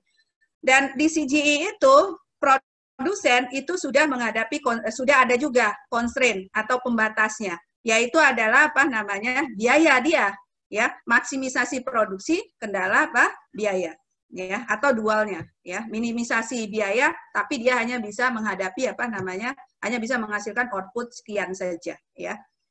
Lalu yang berikutnya adalah apa? Nah, ini juga institusi pelaku ekonomi itu dianggap merupakan exogenous factor. Artinya apa? Kalau ada goncangan di ekonomi, kita tidak bisa melihat di CGI, di IO ini dampaknya terhadap apa namanya investasi, dampaknya terhadap government expenditure atau ekspor, karena dia eksogen, Bapak Ibu sekalian. Kalau di computable general equilibrium enggak, institusi-institusi itu sudah termasuk ke dalam apa endogenous variable seperti itu. Ya, sehingga dari sini kelemahan-kelemahan ini, maka muncullah apa analisis berikutnya SAM, Social Accounting Matrix, atau apa SNSA, Sistem Neraca Sosial Ekonomi. Nah, ini teman-teman BPS ini tahu persis. Lalu kemudian yang lebih advance-nya lagi itu adalah Computable General Equilibrium, ya.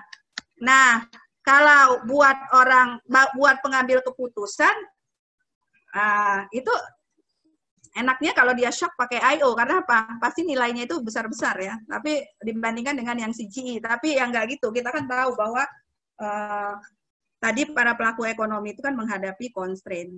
Ya, mungkin itu saja, Retno. Baik, Ibu, mungkin kita langsung saja masuk ke sesi tanya-jawab. Cuma tadi kan sambil Bu Sahara presentasi sudah banyak yang raise hand. Jadi saya bacakan dulu yang via chat ya, Bu. 3 pertanyaan, Ibu respon, nanti kita membuka pertanyaan via langsung raise hand. Pertanyaan pertama ya, Bu, yang tadi, Bu, terkait apa, No? Dari Ibu Ritsa Septiarining, bagaimana menggunakan tabel IO untuk kebijakan pemerintah? Karena kebanyakan orang tidak paham tentang tabel IO. Itu yang pertama, Bu. Yang kedua, dari Ibu Imelda Unsri, apakah eksogen selain final demand dapat diganti dengan yang lain seperti lapangan pekerjaan atau investasi? Apakah eksogen, sudah Bu itu, Bu. Yang ketiga dari Ibu Radite Handalani. Sebagaimana kita ketahui bahwa tabel IO terakhir tahun 2008 dan baru akan muncul IO tahun 2016. Sepertinya IO terakhir 2010, Ibu. Betul nggak, Bu? Betul, 2010. Tahun 2016 IO akan baru muncul IO tahun 2016 di tahun 2020 ini. Jika terjadi shock pada jangka pendek seperti halnya pandemi COVID-19 dan perubahan struktur makro yang bersifat global, bagaimana memastikan bahwa analisis IO-nya masih akurat dan relevan? Dan bagaimana solusinya? Apakah dengan kalibrasi atau penyesuaiannya dengan shock dari adanya pandemi COVID tersebut? 3 pertanyaan itu aja dulu, Bu. Mangga, Bu. Baik ya. Bagaimana? Ibu nggak mau minum dulu, Bu. Kenapa? Nggak mau minum dulu. Udah saya tadi. Lupa mempersilahkan. Sambil Eno baca, saya Eno juga ya manggilnya. Baik. Sambil Eno baca, tadi saya sambil ini ya, minum. Nggak apa-apa. Baik, bagaimana menggunakan IO untuk analisis kebijakan, sementara orang banyak yang nggak tahu ya. IO ini. Ya, ini kan sebenarnya dengan webinar kita ini kan salah satu cara juga ya, kita memperkenalkan alat-alat analisis untuk menentukan leading sektor. ya. Saya tuh kemarin tuh ditanya sama salah satu senior saya semalam, Bu Zahra nggak capek tuh ngajar itu? Nggak apa-apa saya bilang ya, mengajar leading sektor itu menyelenggarakan tuh 5 hari, lalu kemudian setiap hari ya itu dilakukan. Saya bilang nggak apa-apa, itu kan kita bagaimana kita mengintroduce kepada teman-teman baik yang akademisi maupun para pengambil kebijakan terkait alat-alat analisis yang digunakan dalam penentuan leading sektor. Sehingga saya bilang orang kalau menentukan leading sektor nggak, oh saya semalam mimpi ini, maka yang dikembangkan di sini itu sektor padi aja karena mimpi saya semalam itu saya lagi numbuk padi misalnya ya, kayak gitu kan nggak gitu ya caranya ya. Jadi harus benar-benar akademik base-nya itu terlihat ya dalam ini. Nah, mudah-mudahan ya dengan apa yang telah kami lakukan, saya yakin ini nggak besar yang kami lakukan ini, tapi setidaknya sudah bisa membuka wawasan kita semua bahwa merencanakan leading sektor itu dengan menggunakan alat-alat analisis yang ada dan kita tahu kelemahannya, kekurangannya dan sebagainya, itu bisa membantu para pengambil kebijakan seperti itu ya dalam pengambilan keputusan. Nah, bagaimana kalau dia nggak tahu? Ya makanya belajar. Nah, yang kita lakukan ini kan konsepnya itu kan berbagi, sharing, belajar dan berbagi pengalaman seperti itu ya. Nah, kemudian eksogen Bapak Ibu di I/O itu ya, eksogennya itu makanya tadi saya katakan terbatas eksogennya itu ya. Saya buka lagi ya.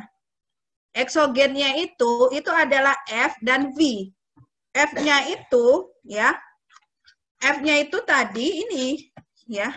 Jadi kalau ditanya apa variabel eksogen dalam I/O ya, ini variabel eksogennya.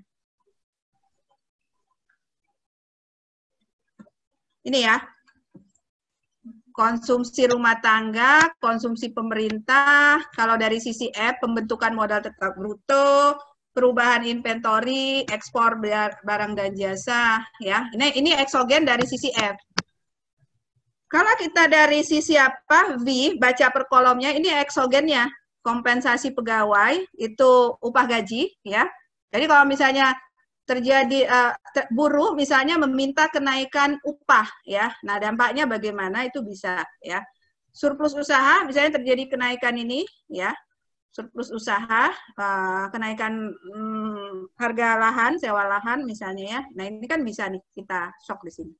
Pajak dikurangi subsidi lainnya. Nah, ini pajak ya. Bisa kita mainkan juga kalau pemerintah menaikkan pajak di sektor pertanian misalnya, dampaknya apa terhadap sektor-sektor lain ya. Kalau dulu tahun sebelum 2010 ini pajak ini dipisah dengan subsidi, ada pajak sendiri, ada subsidi. Makanya enak kita memainkan kalau misalnya pemerintah mencabut subsidi di sektor pupuk, dampaknya terhadap sektor-sektor perekonomian itu apa? Nah, itu bisa dianalisis. Tapi yang 2010 ini pajak digabung dengan subsidi. Tapi dia tetap eksogennya di sini. Nah, itu Bu, eksogennya cuma itu saja yang ada di tabel I/O. Endogennya itu yang ini, sektor-sektor. Ya. Lalu kemudian tabel I/O tadi pertanyaan yang ketiga ya. Pertanyaan yang ketiga ya, ya. Tabel I/O yang terakhir itu 2010 ya. Tadi kemarin teman BPS itu bilang tahun 2016. Tahun depan itu mudah-mudahan akan dirilis tahun 2016. Mudah-mudahan benar ya Pak ya. Jadi kalau di update ke tahun 2016 itu yang saya katakan kemarin ya, kita tentu saja happy ya. Kalau terjadi perubahan yang sangat besar, kita nggak tahu ya, COVID-19 ini seberapa besar sih dampaknya, apakah akan menjungkir balikan struktur perekonomian kita, seperti tahun krisis ekonomi tahun 97-98, kan kita belum tahu, karena kan ini masih berlangsung. Tapi kalau memang struktur perekonomiannya itu berubah, ya memang I/O-nya mau nggak mau harus diupdate. Nah itu yang saya pernah cerita kan beberapa di kuliah webinar kita yang sebelumnya, itu yang kami lakukan dulu. Kami punya I/O tahun 95, I/O 2000 belum keluar, ya. Tahun 95 IO yang kami punya tahun 2000 belum keluar. Padahal di tahun 97-98 itu terjadi krisis ekonomi di mana struktur perekonomian kita kan berubah pada waktu itu. Akhirnya apa? Ya mau nggak mau waktu itu saya sama Bu Rina Oktaviani ya udah kita update tabel tersebut ya, tabel IO-nya dari tahun 95 ke tahun 2000 ya. Nah, kalau saya mengupdate-nya ada yang kalau secara teori bisa pakai RAS ngupdate-nya, tapi saya waktu itu mengupdate-nya pakai JIMPEG. Kami menggunakan variabel kontrolnya ini, lalu kemudian database-nya kemudian kami update. Nanti hasil yang kami update, variabel yang menjadi benchmarking-nya itu sesuai enggak dengan yang ada kenyataan yang sekarang. Kalau sudah sesuai berarti sudah bisa dipakai untuk update. Seperti itu kira-kira ya. Dan update itu enggak sebentar Bapak Ibu sekalian, butuh waktu yang agak butuh waktu lah, dan butuh expert juga keahlian juga di situ untuk mengupdate tersebut. Seperti itu, Retno. Baik Bu, terima kasih atas jawabannya.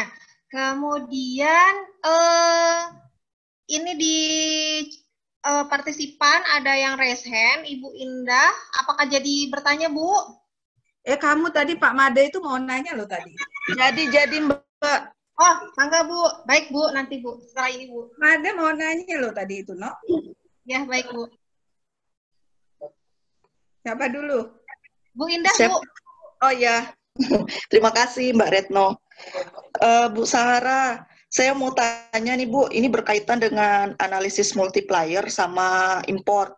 Nah, untuk yang berkaitan dengan analisis multiplier, jadi kan yang saya tangkap tadi menurut Ibu bahwa untuk menentukan misalnya yang lebih apakah lebih output tenaga kerja ataupun income, jadi tergantung kita fokusnya di mana. Apakah kalau kita fokus di pertumbuhan, maka kita lebih ke mana output yang lebih besar dan lain sebagainya. Nah,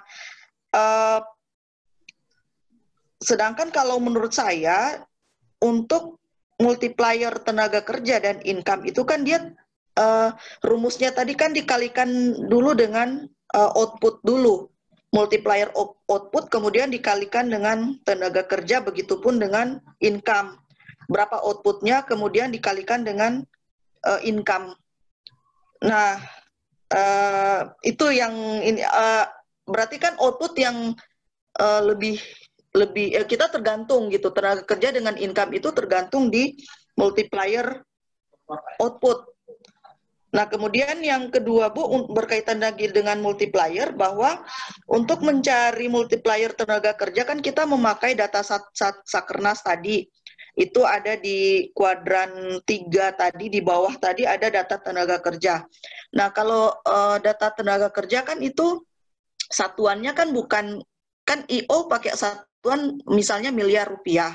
Sedangkan tenaga kerja itu kan unit Bu. Di sisi lain kan yang waktu pertemuan pertama bahwa untuk IO ini kita harus menggunakan satuannya rupiah lah, satuan dalam mata uang gitu, ada nilainya.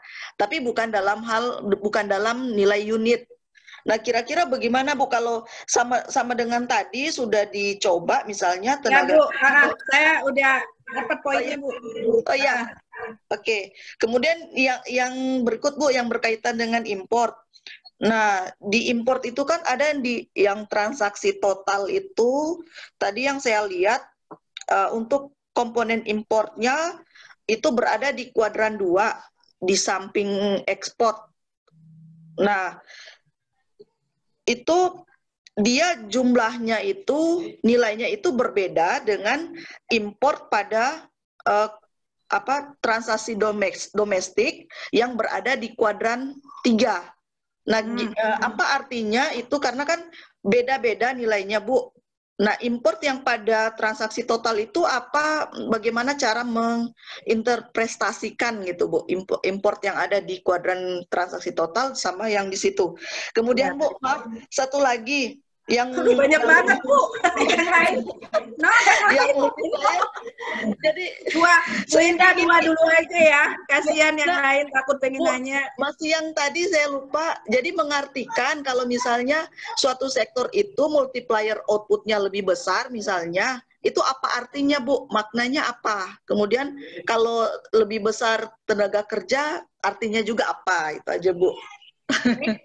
Terima kasih Bu Indah, banyak Bu pertanyaannya. Iya, terima kasih Bu. Selanjutnya ini Pak Alpon lagi Bu, mau bertanya lagi. Kamu tanya dulu tadi Pak Made. Oh baik Bu, baik Bu. Saya nggak boleh lewat loh di C4 sama dia nanti ya. Baik Bu. Silakan Pak Made. Yoger, ayo Ger, kamu nanti saya lewat belakang nggak boleh lewat lagi. Jangan Bu, kalau saya udah nggak di-support lagi soalnya Bu, jadi lewat-lewat aja. Saya nggak diadang ya. Iya Bu, terima kasih udah diborong tadi pertanyaannya sama Bu Indah, tapi mungkin ada beberapa lagi yang saya masih belum dapat insight-nya.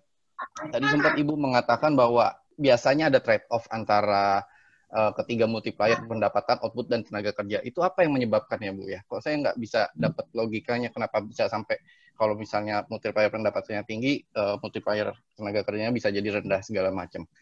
Yang kedua adalah kapan kita, mungkin saya terlewat ini dari kemarin, kapan kita menggunakan leontif terbuka dan kapan kita menggunakan leontif tertutup. Dan yang selanjutnya adalah terkait dengan teknis sih sebenarnya Bu, metode disagregasi, karena kita tahu 2185 itu cuma ada di 2010 ya. Kalau misalnya ada clue dari Ibu bagaimana untuk melakukan disagregasi, atau mungkin dari besok atau apa, kapan itu ada webinar lagi terkait dengan teknis melakukan disagregasi dan updating, which is really great. Lalu ya paling itu aja sih dulu Bu. Terima kasih. Ya, terima kasih. Terima kasih. Jawab dulu Nok, banyak banget. Baik, silakan Bu. Dijawab dulu. Ini juga sebetulnya di chat masih banyak pertanyaannya, tapi mangga silakan dijawab dulu Bu. Ya, baik. Di multiplier tadi, Bapak Ibu, kalau kita lihat kan ada multiplier, ada ini kan, start awalnya itu kan udah beda. Multiplier output itu kan 1 mulainya kan, yang initial impact. Kalau multiplier apa namanya, tenaga kerja kan tadi itu EJ, koefisien tenaga kerja. Multiplier pendapatan tadi kan start awalnya itu HJ, HJ itu koefisien pendapatan. Ya itu nanti pasti beda lah. Orang dia dikalikan, yang output dikalikan dengan 1, yang itu nanti dikalikan dengan HJ yang pendapatan, yang satu lagi yang tenaga kerja dikalikan dengan EJ. Ya, pasti beda nanti hasilnya, ya, nggak akan sama.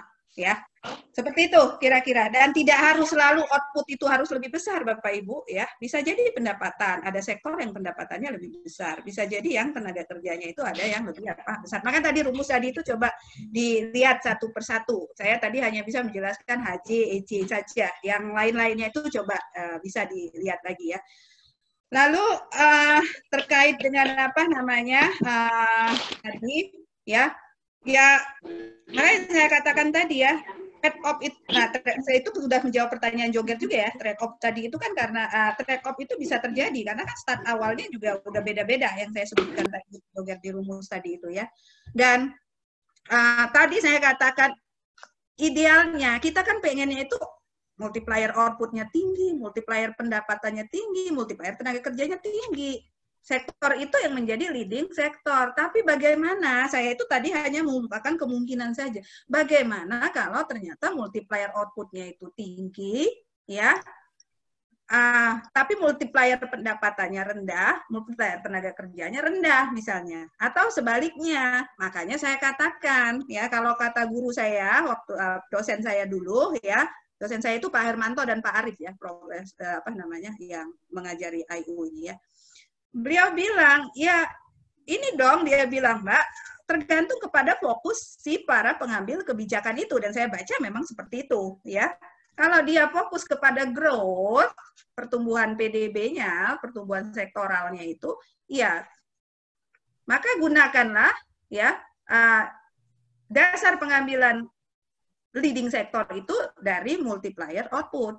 kalau pengambil kebijakan itu fokus kepada penyerapan tenaga kerja, ya carilah atau kembangkanlah sektor yang multiplier tenaga kerjanya itu tinggi. Kalau kalau pengambil kebijakan itu fokus kepada distribusi pendapatan rumah tangga, wages tadi itu, upah gaji tadi itu, ya, maka carilah, kembangkanlah sektor yang multiplier pendapatannya itu paling tinggi, seperti itu. Tapi kalau nggak ketemu trade off, ya udah jangan dicari-cari ya di ininya trade off-nya itu ya. Itu kalau dalam menganalisis Bapak Ibu menemukan trade off yang seperti saya katakan tadi, karena saya juga menemukan pada beberapa analisis I.O. Nah, tadi Sakernas, tenaga kerja itu memang Sakernas, tenaga kerja itu nggak ada di I.O. Bu, ya. Nah, itu biasanya kalau kita tertarik untuk menganalisis multiplier tenaga kerja, maka mau nggak mau kita harus mencari data tenaga kerja. Dan nggak usah diuangkan, karena kalau tenaga kerja itu diuangkan, ya itu tadi wages, upah gaji itu, ya. Maka satuan tenaga kerja itu orang. Ya bisa 1000 orang, bisa juta orang, bisa 100 orang, terserah, pokoknya orang aja. Ya, itu satuan tenaga kerja. Sehingga nanti, ya misalnya sektor 1 tadi menyerap 350 tenaga kerja. Nah, koefisien tenaga kerjanya itu berarti untuk 1 miliar output yang dihasilkan, berapa tenaga kerja yang bisa diserap oleh sektor tersebut. Seperti itu, cara berapa orang tenaga kerja, tetap menginterpretasikannya, berapa orang tenaga kerja yang bisa diserap oleh sektor tersebut. Ketika sektor tersebut misalnya, atau ketika terjadi kenaikan 1 miliar output di sektor tersebut. Atau untuk setiap, belibet ya bahasa saya ya, gini aja gampangnya. Untuk setiap 1 miliar output di sektor tersebut, dia mampu menyerap tenaga kerja sekian. Itu yang saya minta ke Retno untuk ngitung tadi, sekian orang. Ya, itu khusus untuk tenaga kerja. Enggak apa-apa, satuannya itu memang tidak moneter, Bapak Ibu. Yang lain-lain tapi satuannya harus moneter. Nah, kemudian tadi yang beda impor, yang di kolom ya, yang di sebelah permintaan akhir, dengan beda impor yang di dekat dengan apa tadi, kuadran 2. Dia nggak di kuadran 2 ya Bu ya, dekat kuadran 2 ya. Ya, kuadran 2 itu cuma tadi upah gaji, komponennya surplus usaha, dan pajak dikurangi apa? Subsidi ya tadi.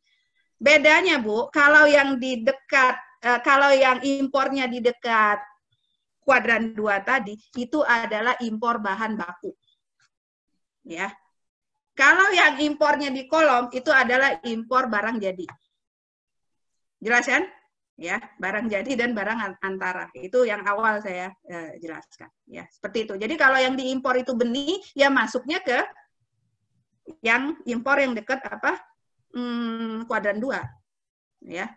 Kalau yang diimpor itu buah, ya, langsung dikonsumsi, ya masuknya ke impor yang di apa namanya? Dekat final demand tadi, ya. Ya, lalu selanjutnya leontip terbuka dan leontip tertutup tadi itu saya kok lupa pertanyaannya, ingatnya terbuka tertutup aja. Joger tadi terbuka tertutup maksudnya apa, Ger? Oh, kapan kita menggunakan, iya. Kapan kita menggunakan leontip terbuka dan leontip tertutup. Gini, Ger. Saya liatin rumusnya ya. Ya. Kalau kita, intinya begini, kalau kita tertarik dengan kalau kita ingin memasukkan rumah tangga sebagai endogen, nah ini rumah tangga ini bisa kita endogenkan, tapi yang lain nggak bisa. Ya, kalau kita ingin memasukkan efek induksi konsumsi rumah tangga, maka kita menggunakan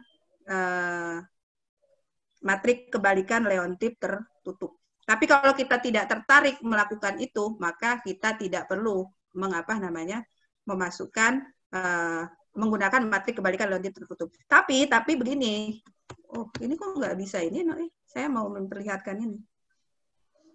Kok nggak bisa, no, ya? Saya mau memperlihatkan rumus yang panjang tadi itu. Sebentar ya. Tapi kan, Joger dan yang Bapak Ibu lainnya, itu kan dipakai kan di rumus yang tadi itu, ini kan. Ini kenapa nggak bisa ya? Sebentar.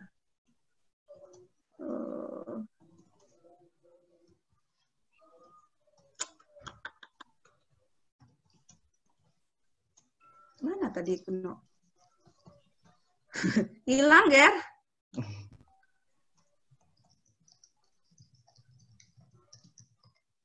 Kok hilang sih? Saya mau share screen tadi.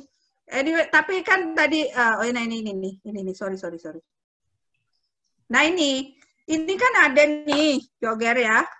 Jadi, nah ini tadi yang saya katakan, efek induksi konsumsi. Kalau kita tertarik memasukkan efek induksi konsumsi rumah tangga, maka mau nggak mau harus ngitung matrik kebalikan relatif tertutup. Jadi yang bintang ini matrik kebalikan relatif tertutup. Ini juga relatif tertutup. Ini juga tertutup. Seperti itu. Ya. Jadi kalau kita ingin ringkas ya, kalau kita ingin memasukkan efek induksi konsumsi rumah tangga, maka perlu memasukkan menggunakan matrik kebalikan relatif tertutup. Kenapa perlu? Di Indonesia kenapa perlu? Karena apa? Saya katakan kemarin itu bahwa dari komponen CIGXM, C itu yang paling tinggi, 45% ke atas kan. Ya, maka perlu ya memasukkan efek induksi konsumsi rumah tangga ya. Kalau ditanya perlu tidak. Nah, untuk webinar selanjutnya kapan ya? Nanti kita pikirkan ya, Ger ya, atau nantilah kita ini kan ya. Kalau disagregasi itu memang yang saya ceritakan kemarin itu ya, itu karena kan dia mempengaruhi semua sistem yang saya katakan kemarin itu, yang ketika kami mau mengeluarkan sektor biodiesel aja kan itu setengah mati kan waktu itu kan, karena kan kita harus tahu ke hilirnya seperti apa, ke hulunya itu seperti apa ya. Tapi bukan tidak bisa dilakukan, bisa, tetapi ya memang expert judgment-nya, data-data juga harus mendukung. Dulu kami perdagangan besar di samping biodiesel, kami pernah juga mendisagregasi perdagangan itu. Dulu ya, zaman dulu kan perdagangan belum dibedakan menjadi perdagangan besar dan perdagangan kecil.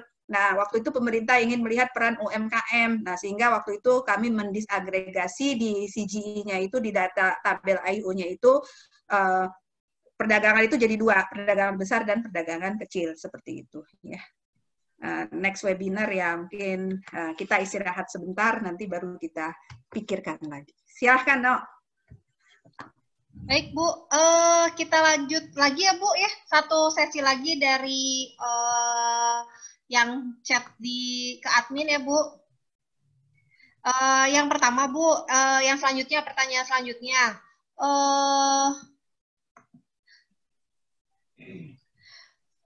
Bagaimanakah cara menyusun tabel IO sektor kelautan dan perikanan? Apakah ada buku panduan penyusunan tabel IO untuk tiap sektor per komoditas? Apakah Ibu dapat membagi file tabel IO 2010 untuk peserta dari Krishna Ferry, mahasiswa EKT IPB?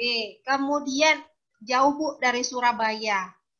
Rahma dari Surabaya, terkait analisis multiplier effect dalam menentukan leading sektor di suatu daerah. Bagaimana menurut Ibu mengadopsinya apabila dikaitkan dengan analisis pertumbuhan wilayah dalam rencana tata ruang?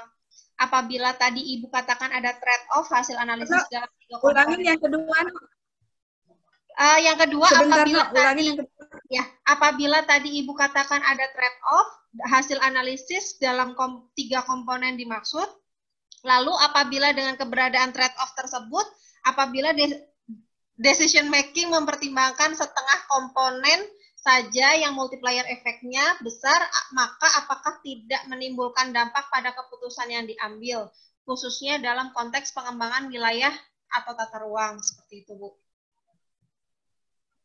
Baik ya. Untuk mengembangkan, saya nggak tahu, kalau BPS itu kan mengembangkan IO-nya itu untuk sektor pariwisata harusnya sudah ya. Waktu itu kelautan dan perikanan, Bu. Kalau kelautan perikanan saya nggak tahu BPS menyusun atau tidak ya. Kalau nggak ada ya berarti harus Tapi kan IO itu kan ada ini kan, di IO itu kan mau seberapa detail sih Masnya, kan udah ada sektor perikanan, sudah ada udang, sudah ada ikan, gitu kan? Nggak tahu sih kalau mau masukin rumput laut juga ya. Nah, itu beda lagi. Jadi ya udah aja kalau mau dibangun ya didisagregasi aja seperti yang Pak Made katakan tadi.